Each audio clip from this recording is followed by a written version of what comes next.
Today I'd like to examine the use of the site of the Boston Massacre as public history.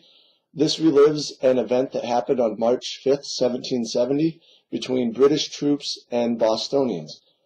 In March 1770, there were two regiments of British troops stationed in Boston. Their purpose was to contain any unrest.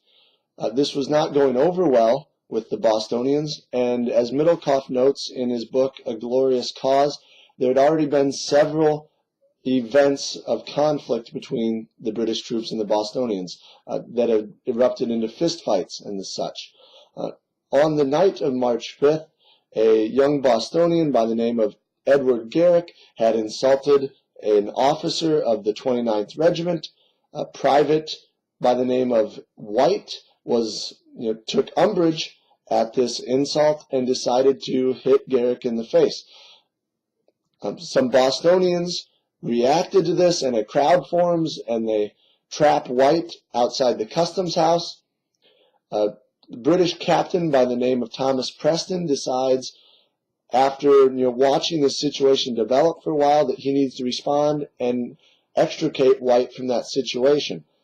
So he gets a group together of another 7 British troops. They march down, and they end up also being trapped with White by the crowd.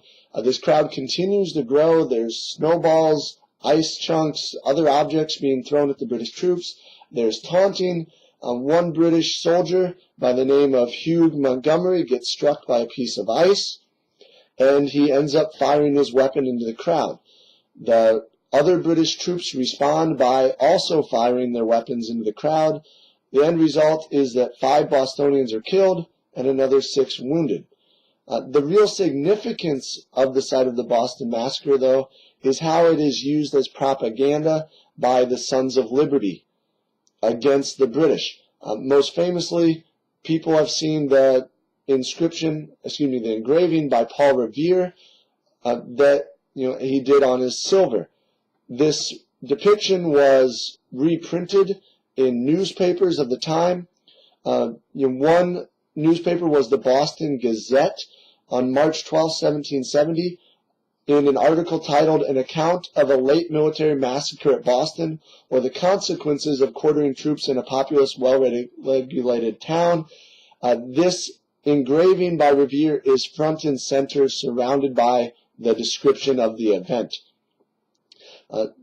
Revere's engraving depicts the colonists as helpless, they're innocent, they're defenseless. They're being fired upon by orderly British troops who are standing in a line.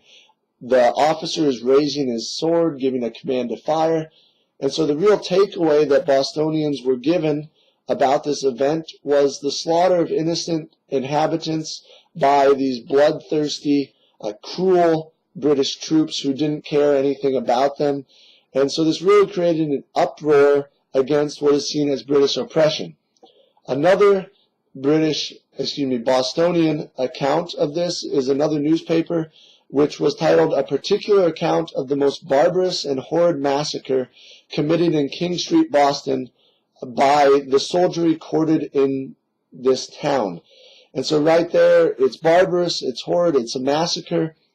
And so the propaganda response to this just absolutely vilifies the British troops. This actually leads to Governor Hutchinson removing the British troops from Boston for a time.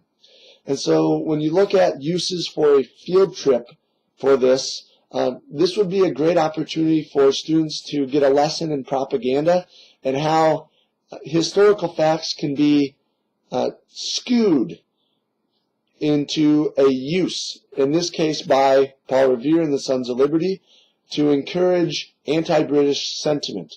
And so this really gives students a chance to step into history, and it'd be interesting to see if the reenactments that take place on the site are accurate, or whether they show the Sons of Liberty depiction where the colonists are being slaughtered, massacred by orderly British troops.